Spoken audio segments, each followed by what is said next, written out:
Real depth and apparent depth, इसका concept sometime हम लोग पूरी तरह से नहीं पढ़ते हैं, मिस करते हैं। कंप्लीट कर देता हूँ मैं कहानी को। दो चीज़ें हैं, एक तो ऑब्जेक्ट है और दूसरा ऑब्जर्वर है। जनरली हम लोग जहाँ हैं और जिन चीज़ों को देख रहे हैं वो दोनों एयर में है, या you can say same medium में है।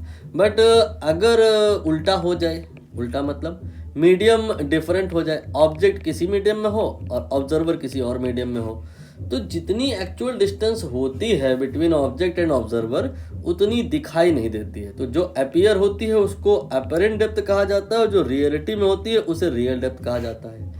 अब इसमें बन जाते हैं दो केस। दो केस कैसे? देखिए, ये हमने एक लाइन बनाई, इसे हमने लिख दिया BS2M। BS2M का मतलब बाउंड्री सेपरेटिंग टू मीडियम्स। इसके ऊपर मान लो suppose medium 1 that is air, और इसके नीचे मान लो सपोज वाटर। ठीक, अब यहाँ पर हमने एक मान लेते हैं फिश बना दी।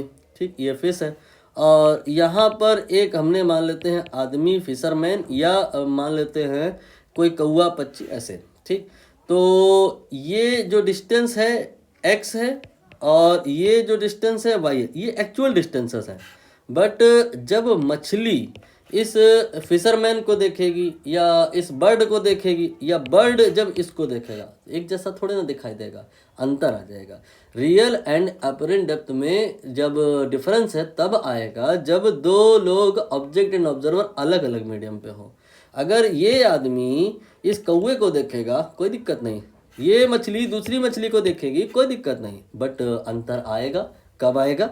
जब दो लोग ऑब्जेक्ट एंड ऑब्जर्वर अलग अलग मीडियम में हो। ऐसा तो आपने कई बार किया भी होगा कि एक क्वाइन को आपने क्या किया, एक कटोरे में या बाल्टी में डाल दिया, और बाल्टी का हाइट सपोज करिए कुछ 12 सेंटीमीटर है। आप जब इस क्वाइन को देखोगे टॉप से, यहाँ से, ठीक है, तो आपको 9 सेंटीमीटर दिखाई देगा। तो एक्चुअली ये कहानी है कि जो एक्चुअल डेप्थ है, रियल डेप्थ है, उसमें इस मीडियम के रिफ्रैक्टिव इंडेक्स से डिवाइड कर दो, जो कि 4/3 होता है, तो ये आपका एपरेंट डेप्थ आ जाएगा। अब इसका अपोजिट सोचिए कि अगर ये क्वाइन जहाँ है वहाँ आप रहो, और जहाँ आप थे वहाँ क्वाइन हो, और क्वाइन आपको देखे, व्हाट विल हैपन?